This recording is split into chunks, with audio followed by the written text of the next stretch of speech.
There's nothing that the devil hates more than a man who is sovereign in Christ and is loving to his wife or his family and is capable of both leading or leaving the jobs or the relationships or the places that are not good for him.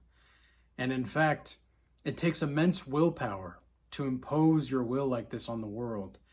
And I was thinking about this today, how whenever God gives us a new start or a fresh start, we have to be very mindful of not going back to bad habits and to old habits that really got us to that place where we needed a fire of refinement in the first place. And I think for the most part also that men forget that they exist in this world too. And that although happiness is not necessarily needed for a man to live, I think it's a byproduct of a man living righteously. I think if you're facing the adversity of life, chasing happiness, you're never really going to get to the places that you need to go. And at the same time, if you're not playing the system to play the system, you're never going to find peace. And you have to play the system to play the system in order to find peace. And when you find peace, there also will be a form of happiness for you. Because there really is nothing like being a sovereign man. And sometimes I'm reminded of just how sovereign I've really become and just how much work it's taken me just to get to this place to where I feel as though, for the most part, I am very sovereign. Of course, I'm still a byproduct and still rely on the industry of our civilization and the industry that is life in the society. To be industrialized to some degree, I think is necessary to play the system, unfortunately. And I've been grappling with this and wrestling with this for the past couple weeks because I've really, really disliked having to be a part of this industrialized system. And I just want to be free. Like, part of me wants to just go out into the woods and start hunting deer and skinning deer and hunting rabbits or whatever and building a campfire. And I really want that sometimes. There's a part of me that is just that wild beast within inside me that is just ready to go savage on these people out here. And just, like, I'm ready. Like, have you ever been around people and you're freaking pissed off? You're pissed off and you don't really know why, especially around women. Women, this is what's so weird sometimes about women is they will say things that seem so innocent, and yet you feel like your manhood is being robbed from you, and you're thinking to yourself, why do I want to destroy this woman? Why do I want to play this woman? Why do I want to destroy her? There's no reason for me to want to destroy her yet. Why do I? Because you have to kind of be a little bit, not only have immense self-awareness when it comes to dealing with women in the modern age and really at any point in time, but especially now with the kind of matriarchy that we live in, you also have to be very mindful and philosophical in your approach to life, because you have to approach life from a place of gratitude, humility, with a dash of arrogance. And that's a weird balance to have. And it's not really about balance, though, at the end of the day. It's about being central to yourself. It's about recentering. And this is something that we've talked about with people in the Regal Change Academy quite a bit on the calls and such. And this is something that I've talked to a lot of people in my one-on-ones about as well. And I think that we as men are slowly beginning to realize just how matriarchal and controlled we really are.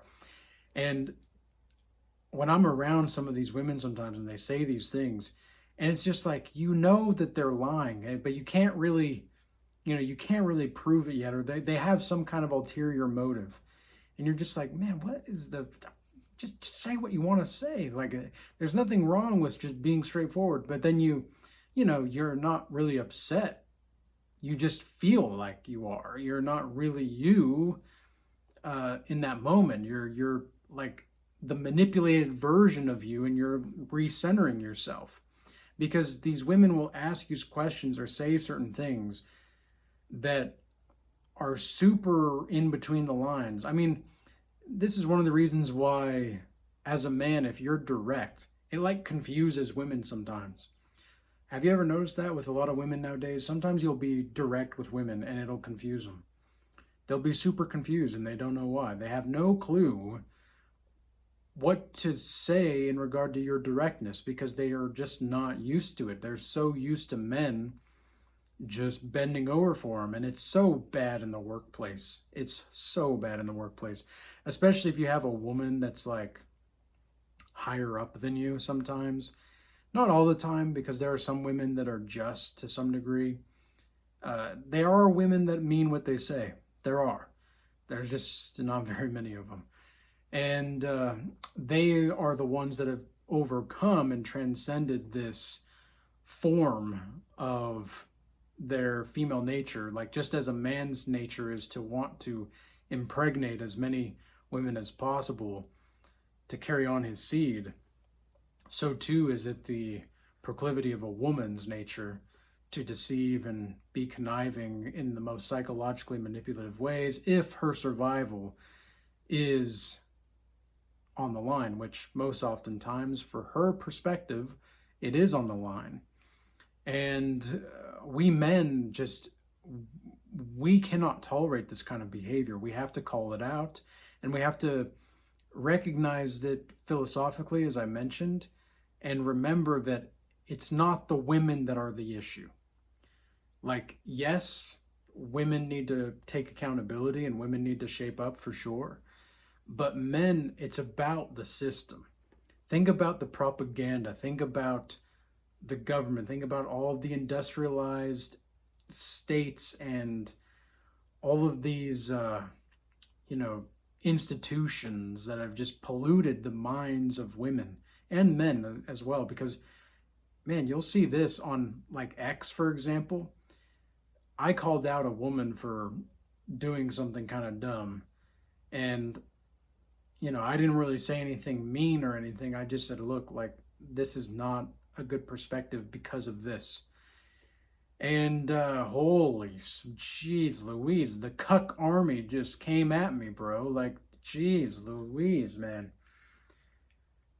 The white knights are insane. I mean, they will go above and beyond to defend this woman that they've never met, who, I mean, God only knows what they're doing for this kind of woman, and this woman in general. I mean, I don't know. She seemed to be, she seemed like very prostitutive.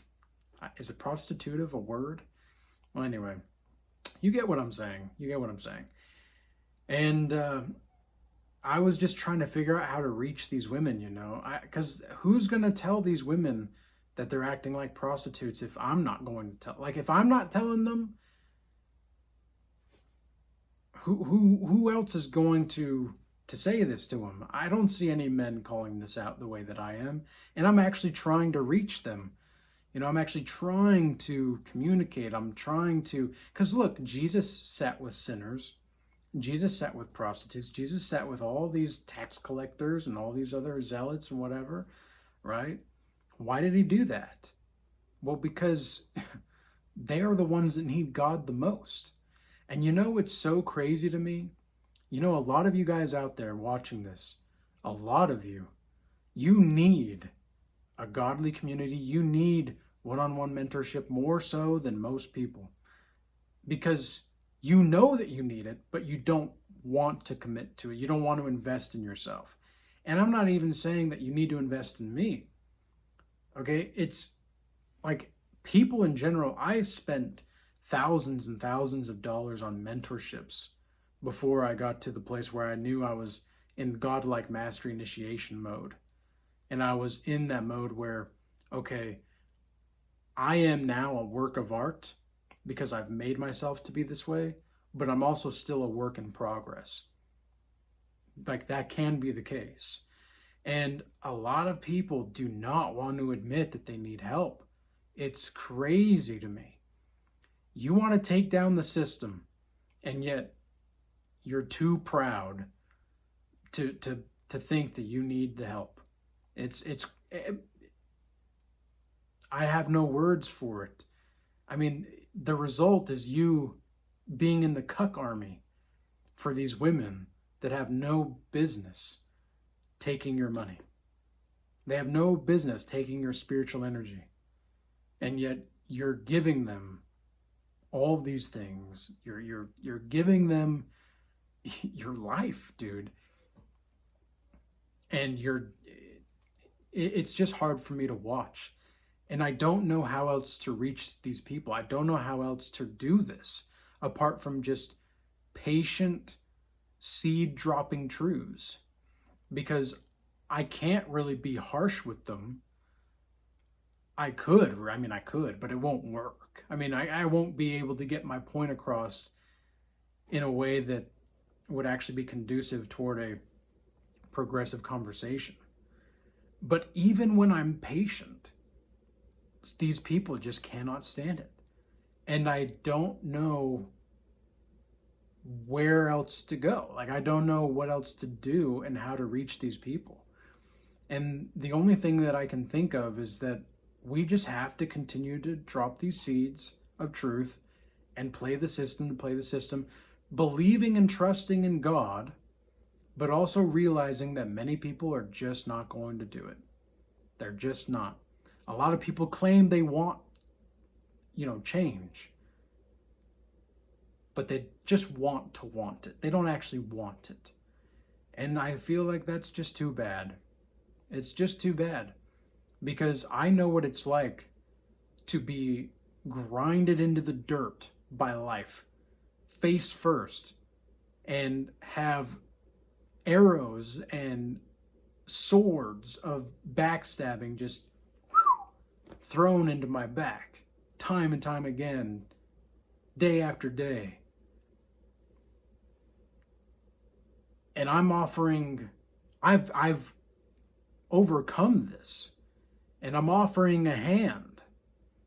And no, it's not going to be easy, but it's going to be true, and it's going to be real, and it's not going to be an illusion.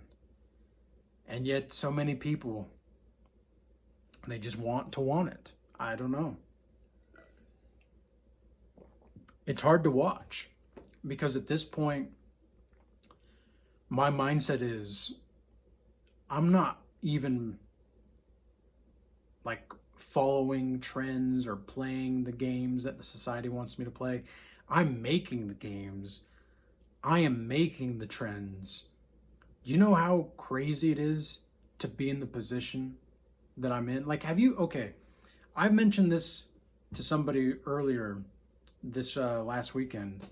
You've seen those orangutans demanding food? Okay, if you've never seen it, look it up after this video, because just look up orangutan demands food. Dude, though, the presence, the poise, the power, the conviction, like, just these orangutans, like, they're demanding food at the zoo, and you can tell that this is an intelligent being. This is a spiritual being. That orangutan has more conviction for what it wants in the zoo than you do, surrounded by everything that you'd have.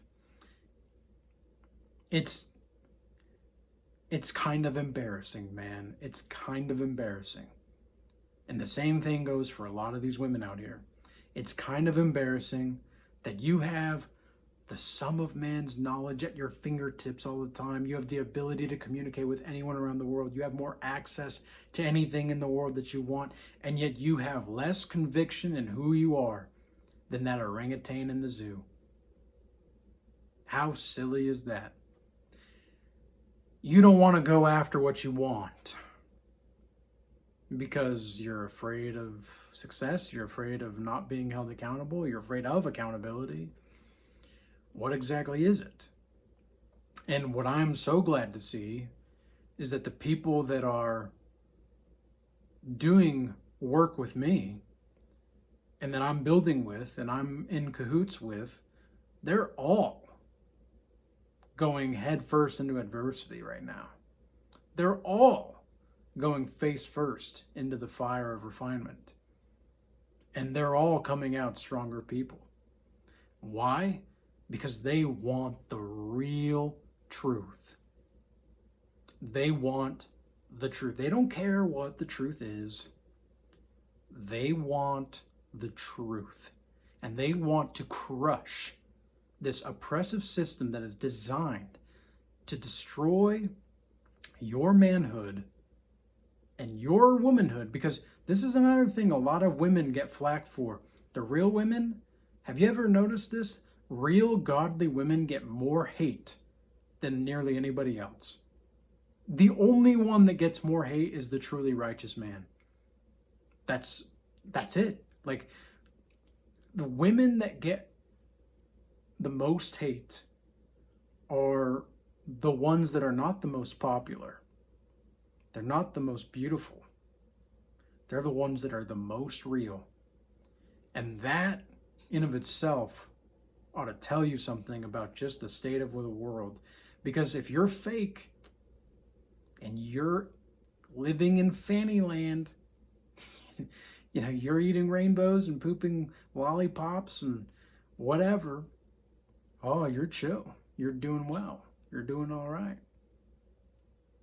But as soon as you get to the place where you start to live in reality a little bit and you start to say, no, I actually want to be led by a righteous man. I want to submit to my husband. I want to be a good wife. I want to be a mother. Jeez Louise, man. Like, some of the women that will say certain things, like, I thought cuck armies were bad. Holy crap. The feminist armies are just, women are ruthless to each other, man. Like, you know, Arthur Schopenhauer, he was a philosopher a few centuries ago. And he said that women are natural enemies toward one another, but men are naturally indifferent toward one another. And I think that that's quite true, actually. I think it's quite true. Because women kind of have to be enemies to each other, because that's the only way that they were able to survive with the man that was able to, you know, do what he needed to do. That's why women are so competitive when it comes to men. It's why women are attracted to the man that their friend thinks are attractive. Like, it's just, oh, maybe he has the resources or the whatever to keep me alive and do, like, you know, get me to the better place, whatever.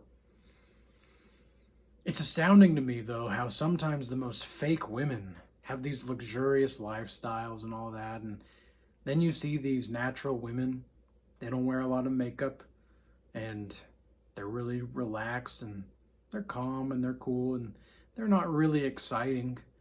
You know, they're not really boring, but they're not really exciting. And even toxic women are really not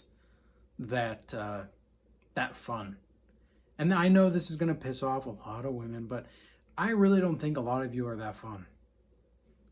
Sorry,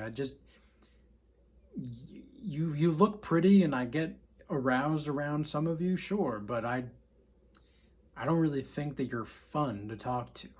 It's rare for me to meet a woman that's actually fun to talk to. Most of them think that they're fun, and they're just, and you kind of fall asleep, like, for this conversation. There's really only a few women, like, it's you as the man that has to bring the fun, and then she just kind of matches your energy. But a woman on her own, no, she doesn't know how to, no. Most of the time. The only ones that do know how to have that kind of charisma are the ones that haven't just sat there to look pretty. And again, I'm not trying to be, this shouldn't even be this controversial. But I know the people on this channel that are watching this video understand me, so, and that are watching this far understand me, or are furious with me, I suppose, one of the two. That's another thing, you know, when you get on this path, you never really are in somebody's like neutral zone. You always invoke really positive emotions or really not so positive emotions in people. It's really funny. And by funny, I mean kind of like, meh. Because I don't like to deal with it. I don't like to deal with, like, I have a temperament to, confront, of course. But I just,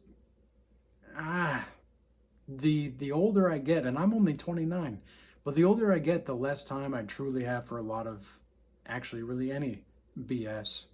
I just don't have time for it. There's too many positive, cool things to do in the world to just listen to you yap online about being a keyboard warrior. There's better things to do, man, with your life than to try to bring somebody else down just because your life is so miserable. There's better things to do. There's music to learn. Have you ever learned an instrument? Have you ever considered playing an instrument, or have you ever considered going for a walk, or I don't know, going for a hike, or trying to get close to God? Have you ever considered these things? I mean, sometimes these people give me the awful impression that, and I know they're part of the system, and that's part of the playing the system to play the system. But it's just kind of sad, it's just kind of weird to see people just devote their life to try to bring somebody else down, especially when I'm not even forcing people to stay. Like, I'm saying, yeah, take it or leave it, man. It's chill either way, bro. We're not trying to force anybody to do anything here, but if you're going to be here, this is how it's going to be. That's the energy that I bring. If not, go somewhere else. I'm not forcing you here. Nobody's forcing you here. It's just weird how some people want to change, and to want to change other people, but they don't know actually how to do that. And I'm really trying to reach out to people. I really want to make a difference in the world. I really want to make the world a little less crappy than I came into it, than when I came into it, rather. I just want to make the world a little bit less sucky, because the world sucks, dude. It's full of energy vampires. It's full of narcissists. It's full of people that will expose your credulity. It's full of people that will try to take advantage of you. And the only reason that they're trying to do these things and rob your energy and all these things is because you actually have something of value. You actually have something to do. You actually have something with your life. You actually want to do something with your life. And they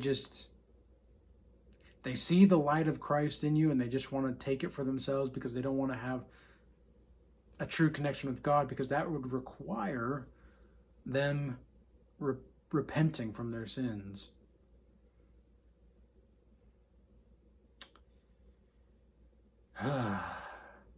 Well, I'm glad we had this chat, ladies and gentlemen. I'm glad we had this chat.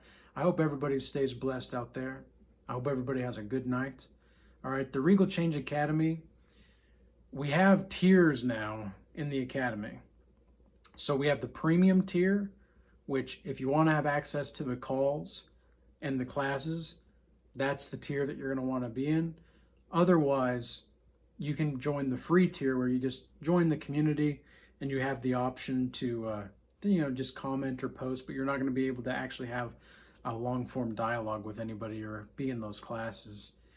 And with the free people, we want to vet that community. So what we're doing is, if you're not going to be consistent within the first week, and you're not going to show up for like a scheduled 15-minute call session where we get to have the opportunity to meet with you and see, what exactly do you want out of the community? Who are you? And just to get to know each other a little bit. If you're not willing to do that, that's fine. But again, you're going to be removed from the community, because we only want serious people there. We don't want people that are just joining just to join. Like, we want people that are wanting to change, wanting to be real. And we have this spiritual atmosphere that is striving to elevate each other and to lift people up and not to just complain. All right, because if you're going to complain, you're also just, you're gone, bro. Like this is not the place. All right. So with all that being said, I hope that this message is useful and insightful for you. Stay blessed and peace.